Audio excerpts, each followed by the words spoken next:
Selanjutnya adalah penolakan terhadap astrologi, kelemahan atas hasil-hasilnya, serta bahaya tujuan akhir.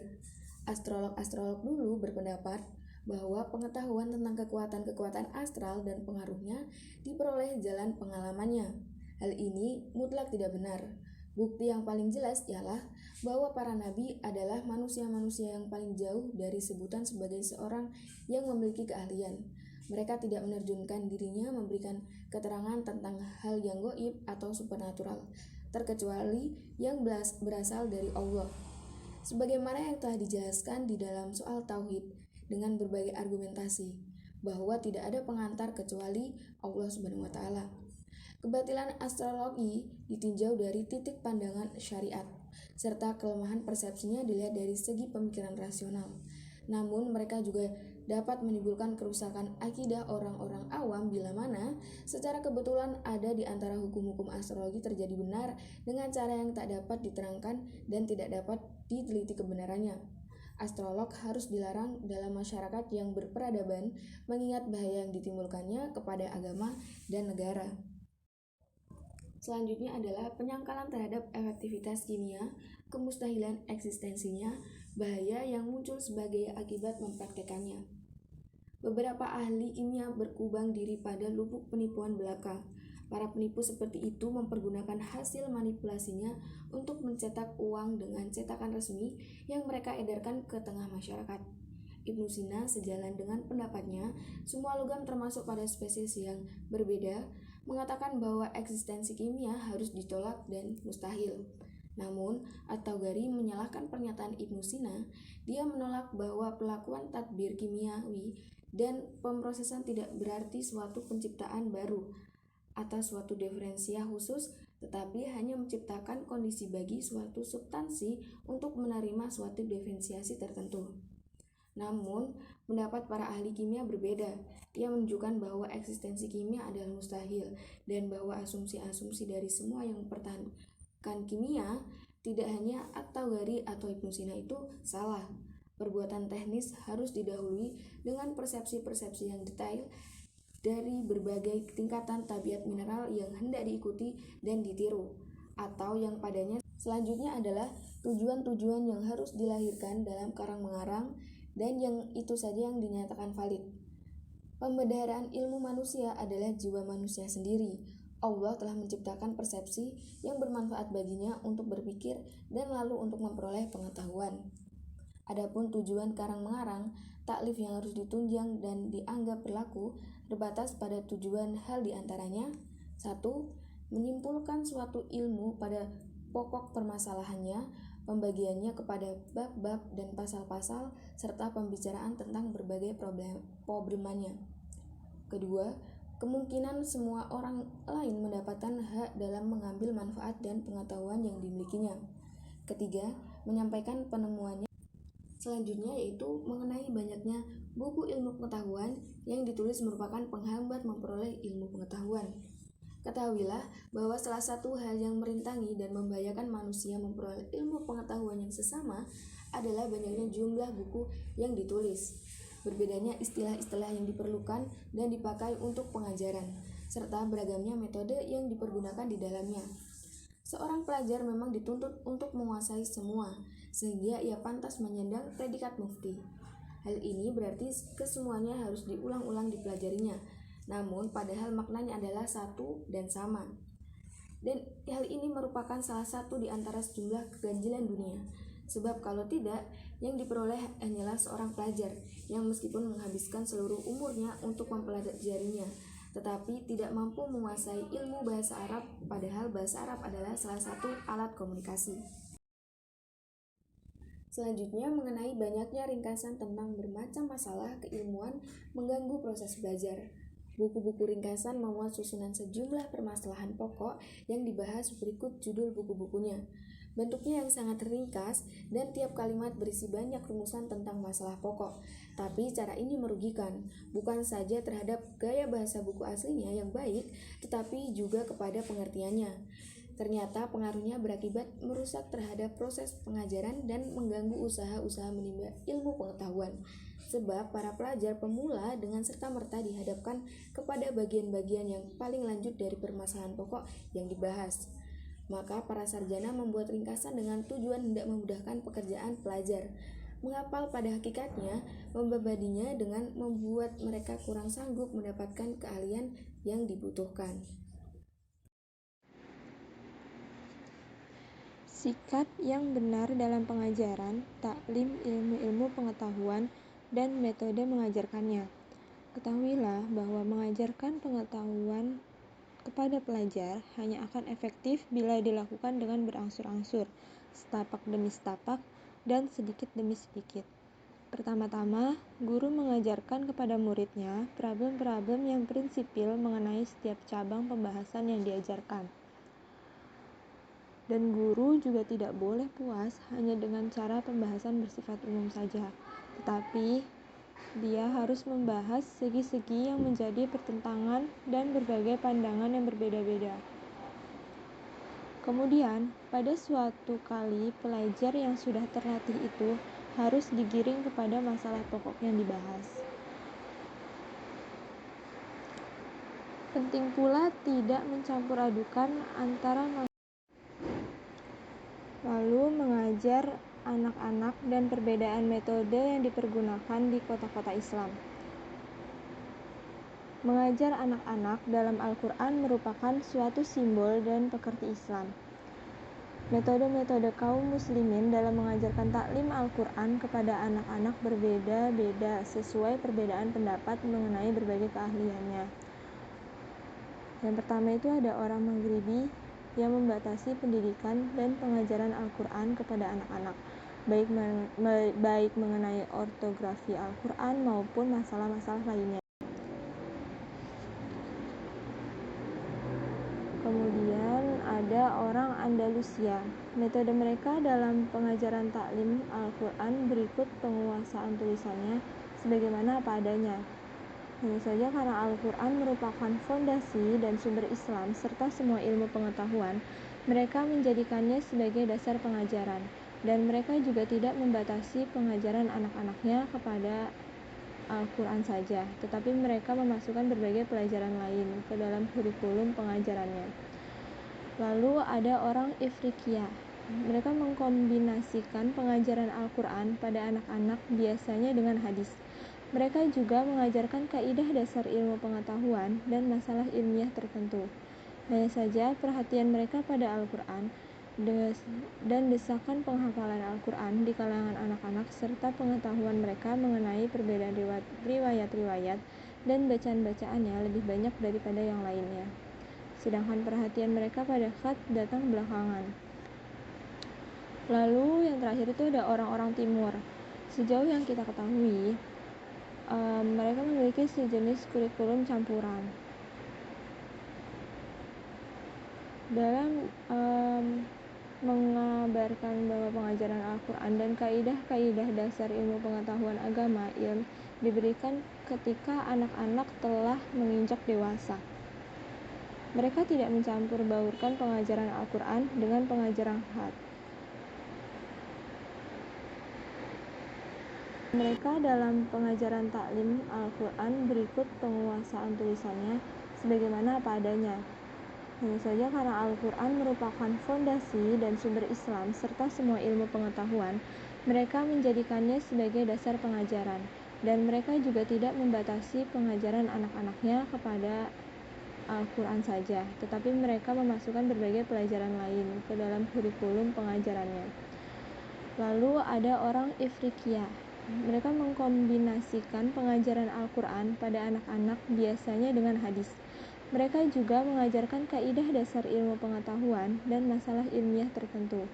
Hanya saja perhatian mereka pada Al-Quran dan desakan penghafalan Al-Quran di kalangan anak-anak serta pengetahuan mereka mengenai perbedaan riwayat-riwayat dan bacaan-bacaannya lebih banyak daripada yang lainnya. Sedangkan perhatian mereka pada khat datang belakangan. Lalu yang terakhir itu ada orang-orang timur. Sejauh yang kita ketahui, mereka memiliki sejenis kurikulum campuran. Dalam mengabarkan bahwa pengajaran Al-Quran dan kaidah-kaidah dasar ilmu pengetahuan agama diberikan ketika anak-anak telah menginjak dewasa. Mereka tidak mencampur baurkan pengajaran Al-Quran dengan pengajaran hadis.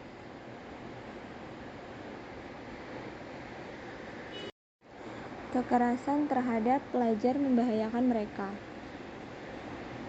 bahwa kekerasan itu sendiri akan menguasai jiwa dan mencegah perkembangan pribadi anak-anak yang bersangkutan. Kekerasan membuka jalan ke arah kemalasan dan keserongan, penipuan, serta kelicikan. Mereka sendiri merasa dirinya kecil dan tidak mau berusaha menjadi manusia yang sempurna, lalu jatuh ke dalam golongan yang paling rendah. Maka menjadi keharusan guru-guru hendaknya agar tidak memperlakukan muridnya secara kasar atau dengan paksaan. Demikian pula hendaknya sikap para bapak terhadap anak-anaknya sendiri. Lalu ada pendidikan sarjana akan lebih sempurna dengan pergi menuntut ilmu dan menemui guru-guru paling berpengaruh. Dalam ini, keahlian yang diperoleh melalui kontak personal dengan guru biasanya lebih kokoh dan lebih berakal. Bertatap muka dan bertemu wicara dengan para sarjana dan guru seperti itu akan memberikan manfaat keilmuan masing-masing bidang, termasuk memperbedakan satu istilah dengan yang lainnya.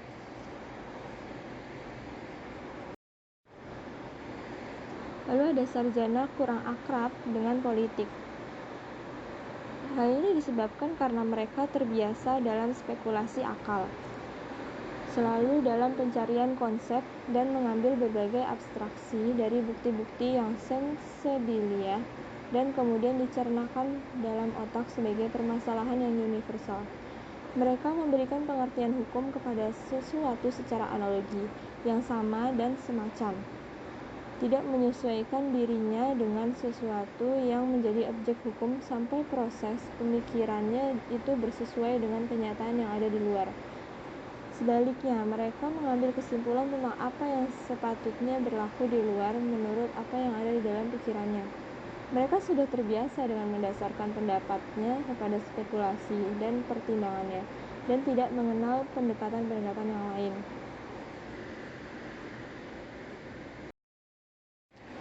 Sebagian besar sarjana Islam terkemuka bukanlah orang Arab.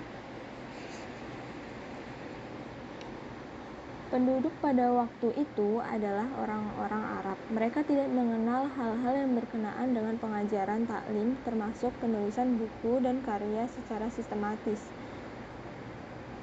Buta huruf atau ummiyah pada waktu itu merupakan sifat umum yang melekat pada para sahabat, karena mereka adalah orang Arab Badui.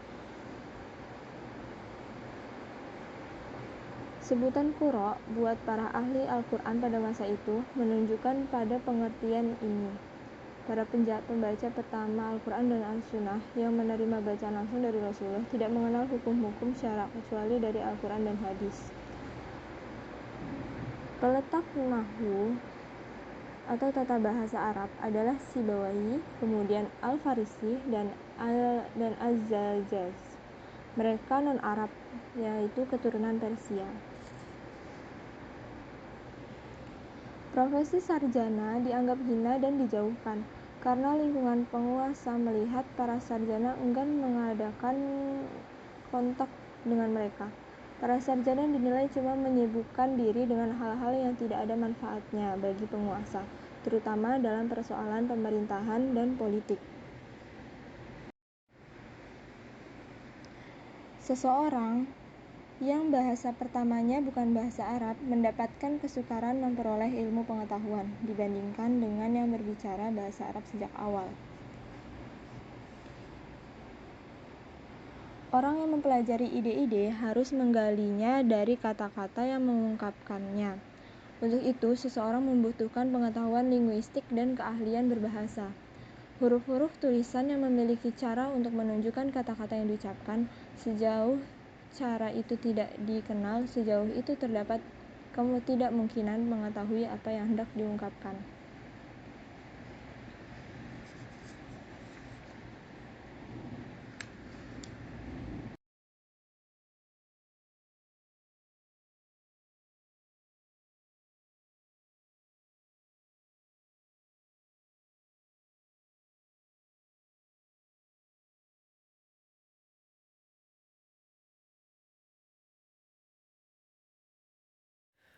Kemudian 54. Pembagian pembicaraan kepada puisi dan prosa.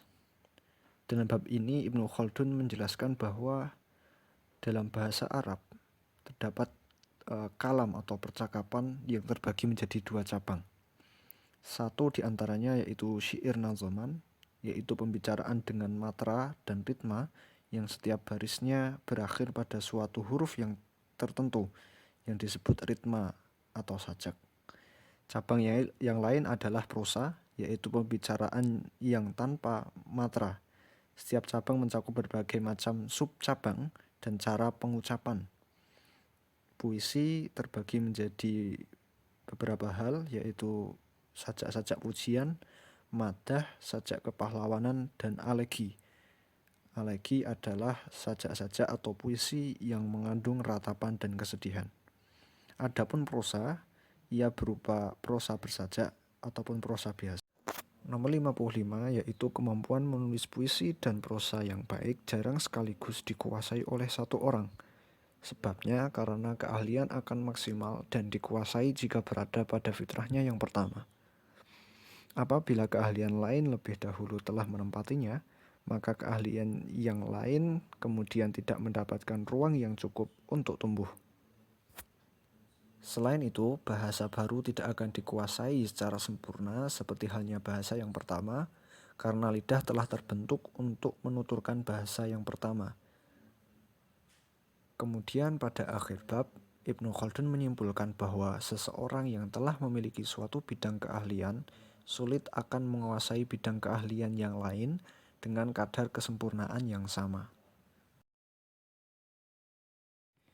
Yang ke-56 yaitu keahlian syair dan cara mempelajarinya. Dalam bab ini, Ibnu Khaldun menjelaskan kaidah-kaidah membuat syair serta tata cara untuk mempelajarinya.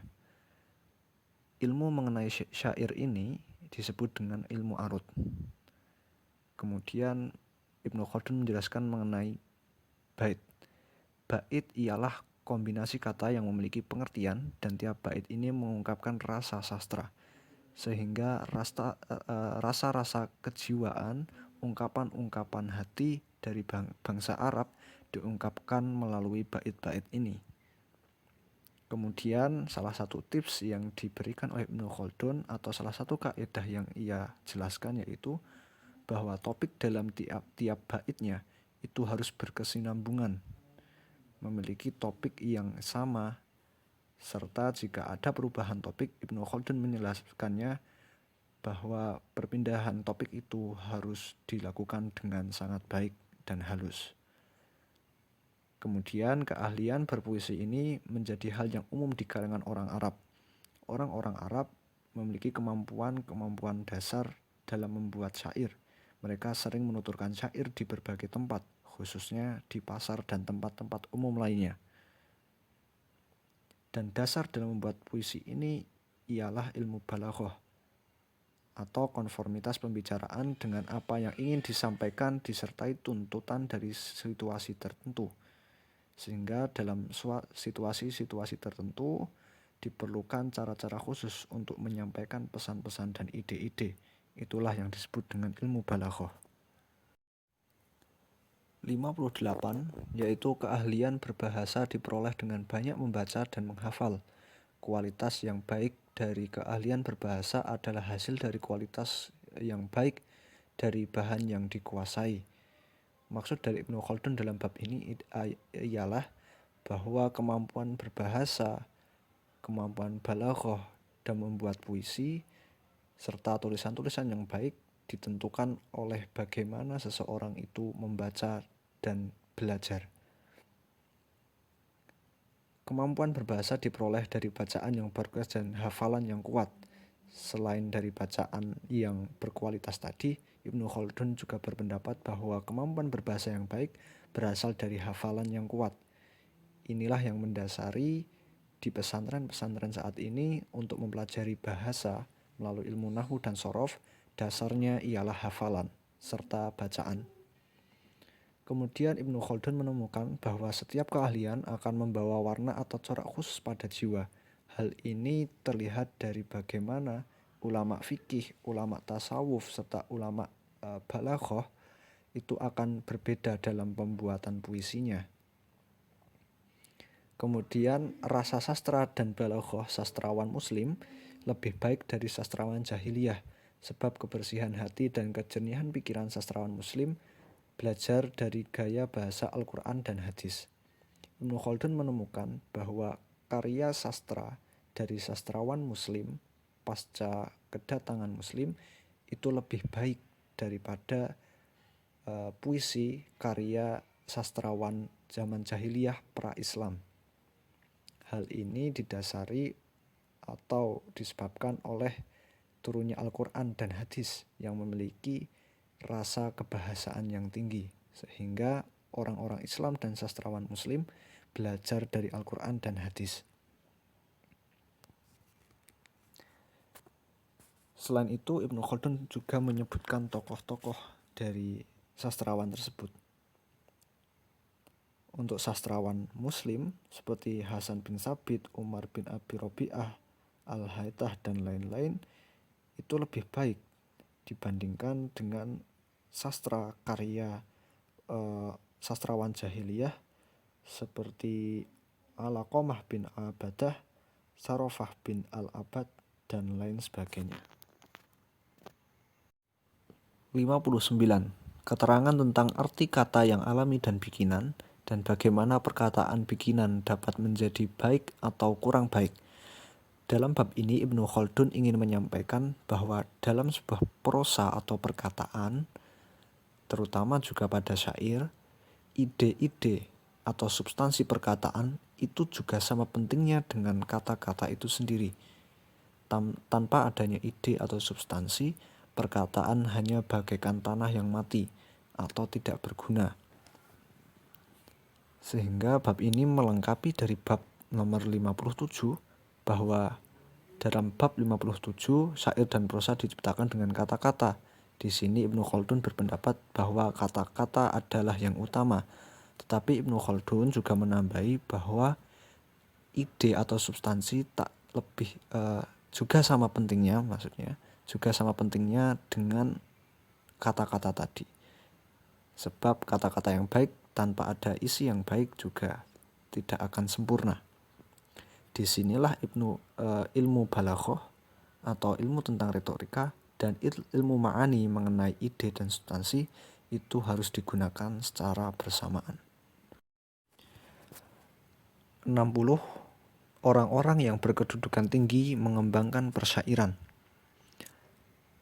Sejak dahulu orang Arab punya budaya bersyair.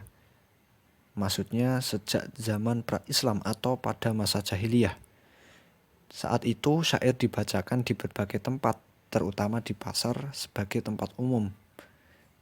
Hingga syair-syair terbaik yang dibacakan kemudian digantung di Ka'bah sebagai bentuk penghormatan. Dan orang-orang yang bisa menggantungkan syairnya di Ka'bah adalah orang-orang yang memiliki kedudukan di masyarakat.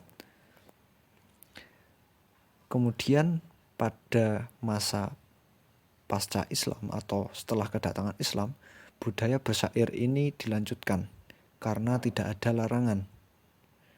Kemudian Ibnu Khaldun juga menemukan bahwa orang yang bersyair itu juga memiliki tujuan tertentu, yaitu untuk mendekat pada kekuasaan dan menjadi orang besar. Sehingga orang-orang bersyair untuk memuji penguasa dan meminta imbalan kepada mereka.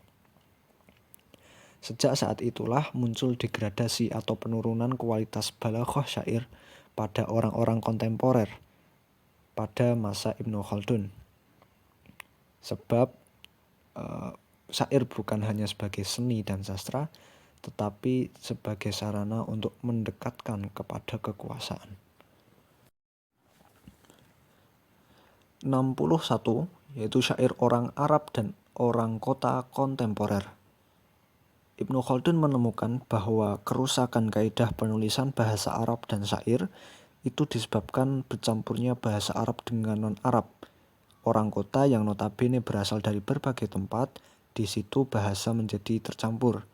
Sejak saat itulah kaidah bahasa Arab menjadi rusak.